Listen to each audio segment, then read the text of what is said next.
All right, thanks. As I said, my name is Scott Royer. I appreciate the opportunity to be here. I'm going to talk, as the other producers have, about the keys to my forage system, what works on our farm. And I guess I hope that for any producers out there, you'll be able to glean some piece of information that you can take home, make your life a little easier, your farm a little more productive. And for those of you that are in government or business background, that you can find something to share with producers that you work with. Again, I know it's going to be a little different for every farm, but I think a lot of the things that are keys for me are universal concepts across a lot of grazing systems.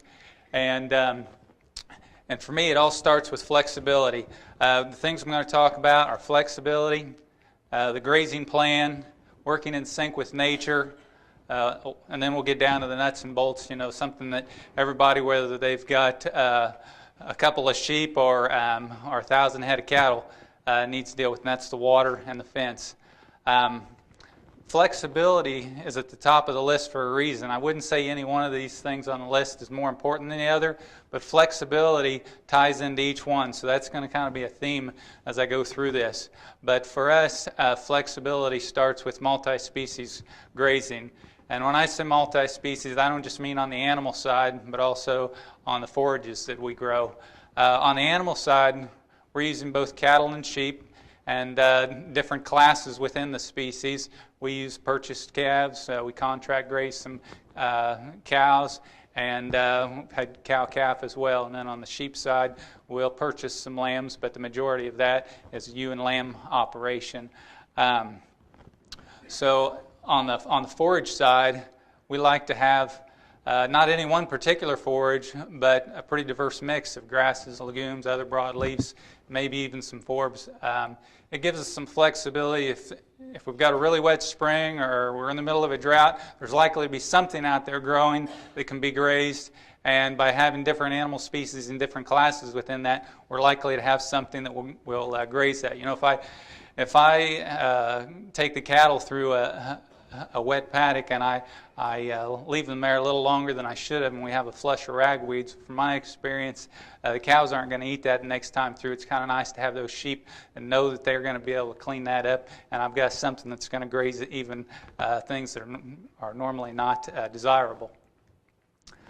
On the plan, this slide kind of hard to see the detail in it, but when I'm looking for at my grazing plan, I want to know where I'm going to put my animals, how long they're going to be there, how much rest I'm going to give that particular grazing area, and then where they're going to go next.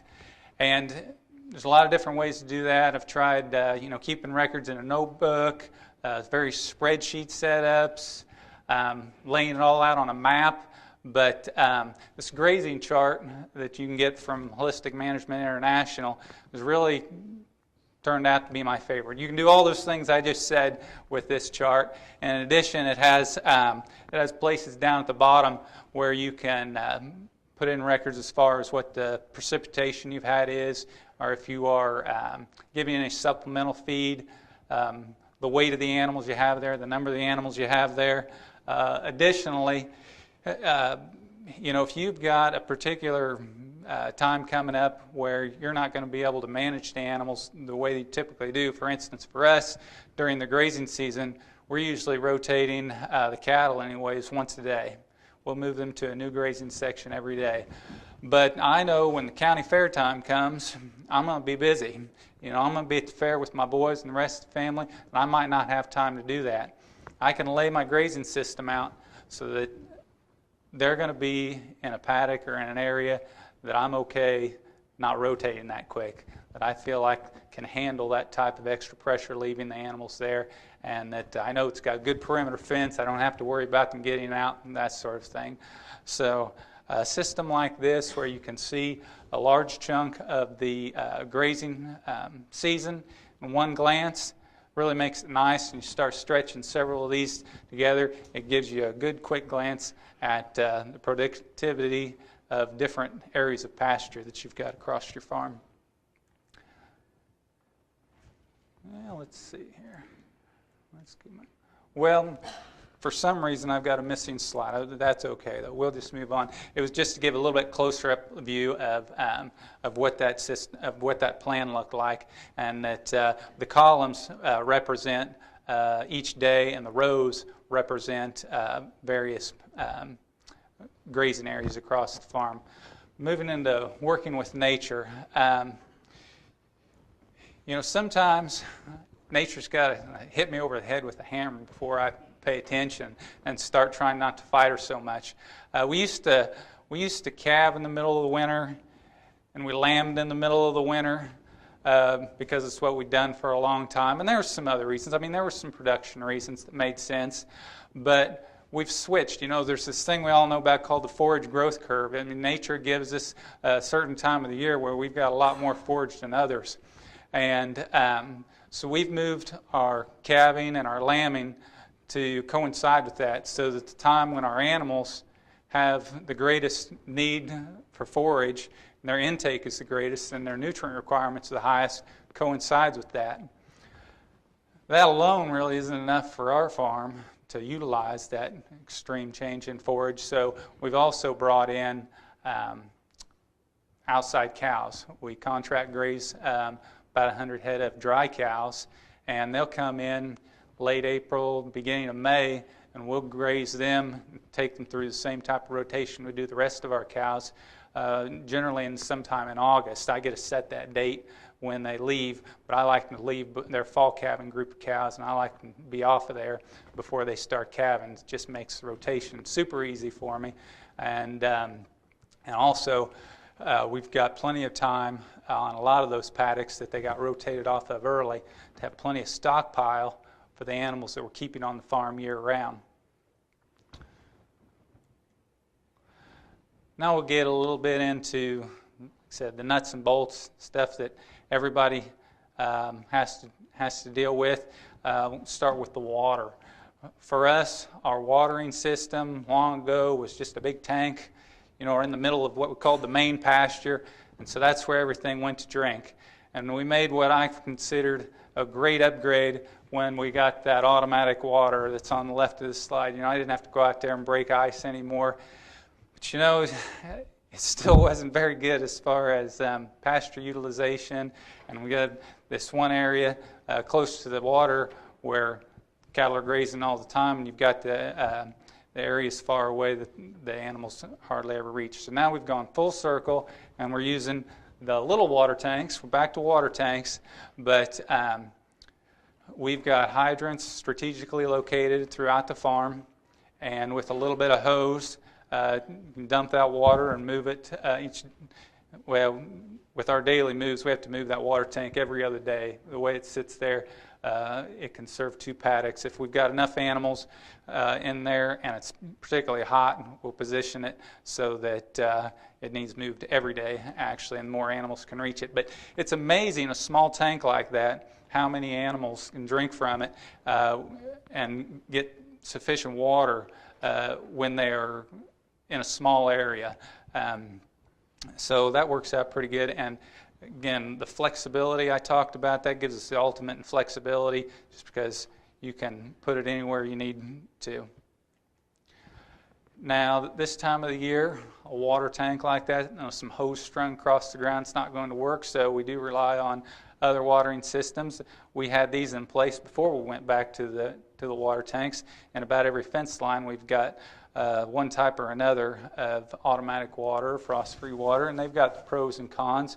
The blue water that's pictured up there doesn't work very good for our sheep. The sheep won't drink enough out of it to keep it thawed out. They just don't drink very much in the winter. And the cattle, you've got to have it stocked properly. If you don't have enough out there, it'll freeze up. And if you've got too many, they can't really get sufficient water. The other water that I've got up there, the one on the right, that's more, I guess I put it up there for curiosity's sake. It's a passive solar water, and it never froze up until this year. I'm not sure why I did this year, because it made it last year, and that's even when we haven't had any animals on it at all. So I kind of like that one. It works out okay. couple years ago, we put in some of these tire tanks. I know for some of you in other parts of the country, these may be common, but in Indiana, where I'm from, it doesn't seem like anybody else has them.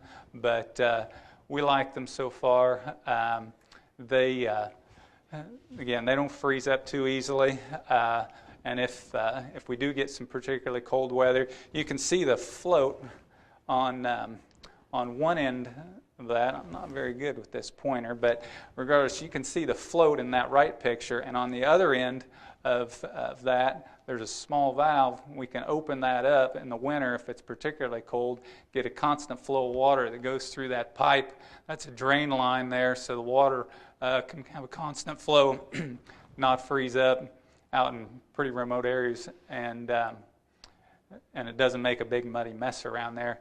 In addition, speaking of muddy messes, you can see I've got heavy use protection area with a rock down. There's fabric under that, and we do that around any of our watering systems, other than, of course, the little tank that we move all the time. In terms of flexibility, again, we don't really like the cattle drinking out of the creek, but there are times when we might be flash grazing around the creek that runs through the farm, and it is nice to be able to utilize that without them standing in it or without them tearing up the stream bed. So we put this crossing in. That is pig slat flooring that you can see there where they walk across.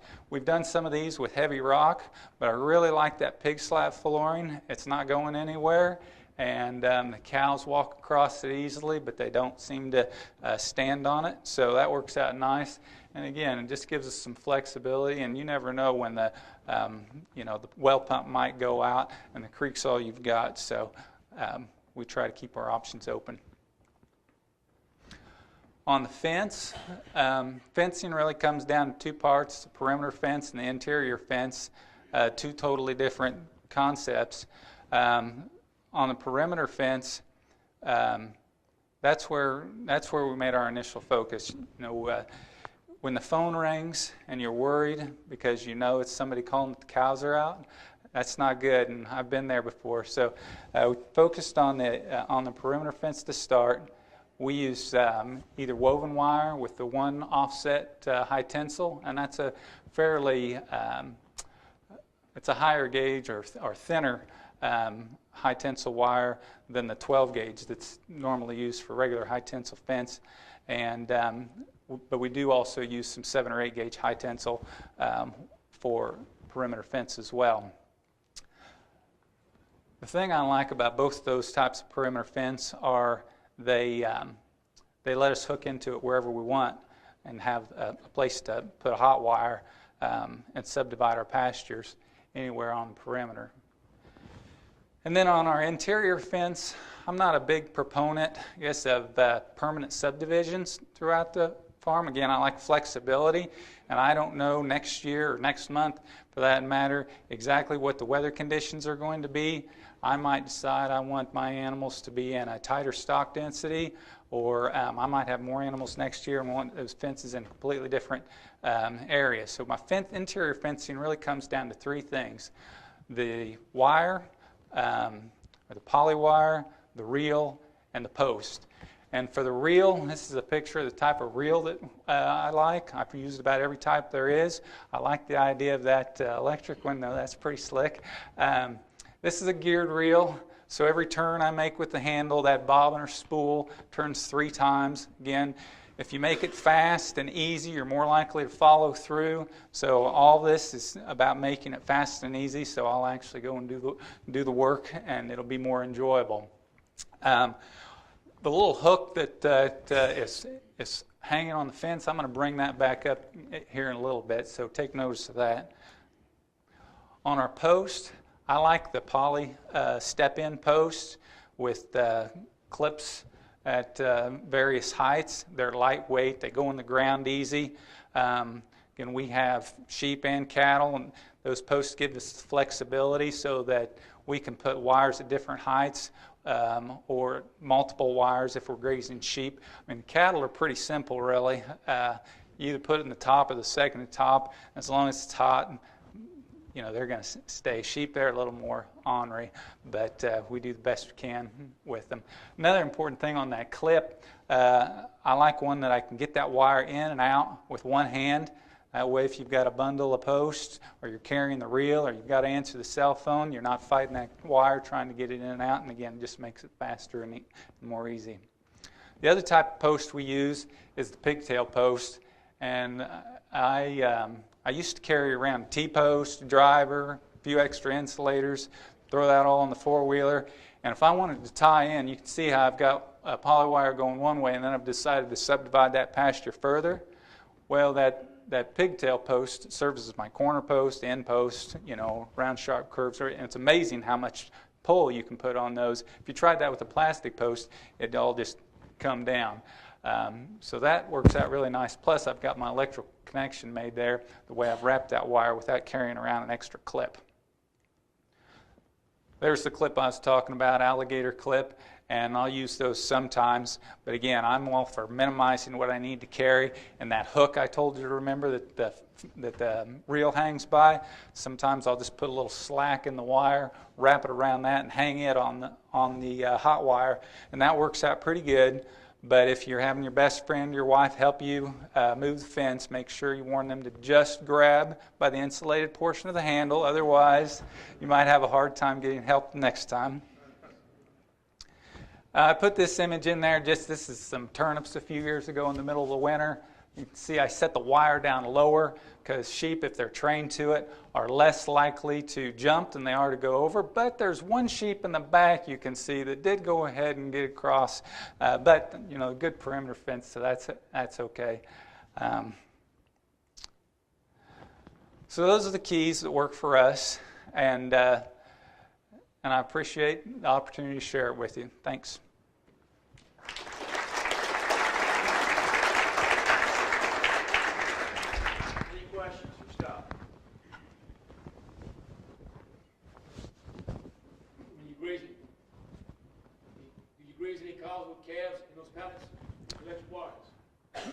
Yes, we do occasionally. Do you have any problems with the calves? That's a good question. I won't move them as frequently if I have cows and calves out there, just because depending on the pasture, and if I feel confident I can see all the calves, I don't want to leave any behind. So we won't do them on as quick of a rotation, so I can make sure if we have a newborn calf that doesn't move, I will usually leave the fence down, because that cow is likely, she's so in tune to moving with the rest of the group. Some of them will stay with the calf, it just kind of depends. Some of them will move on, but I'll just leave that wire sitting on the ground, and she'll go back and get her calf. Also, we'll make sure we've got that wire up on the top level, so if I leave a calf that's a little bit older behind, it can go under the wire.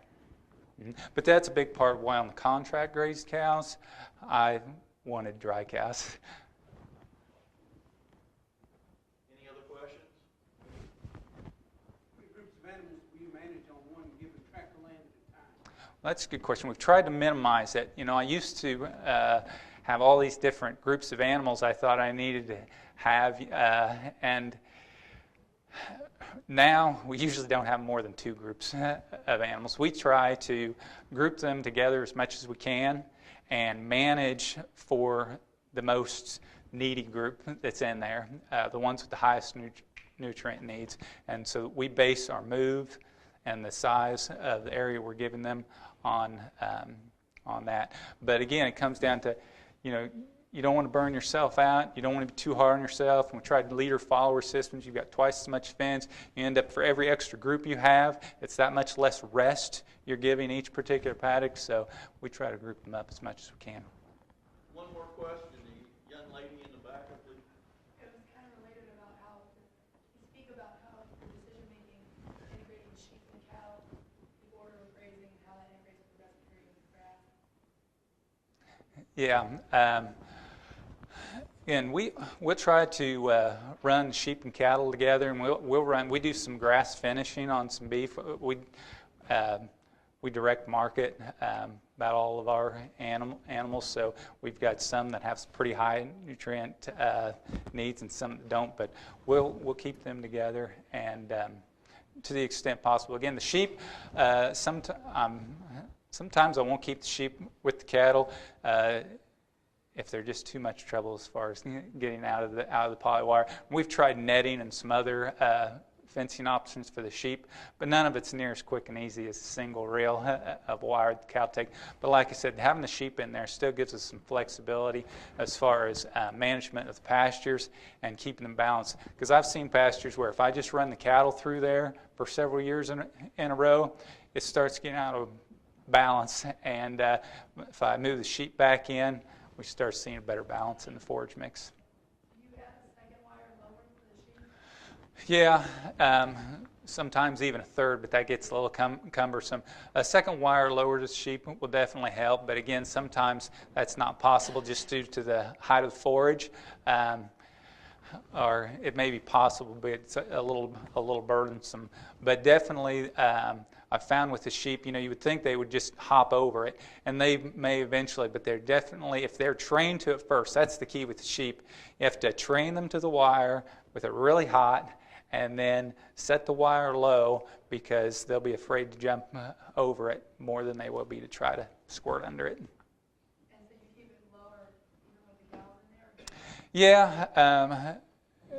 Again, the cows will have a tendency to step over it, but again, if they're trained really well to it, the cows aren't that difficult. And if they do step over it once, it's not the end of the world. Thank you.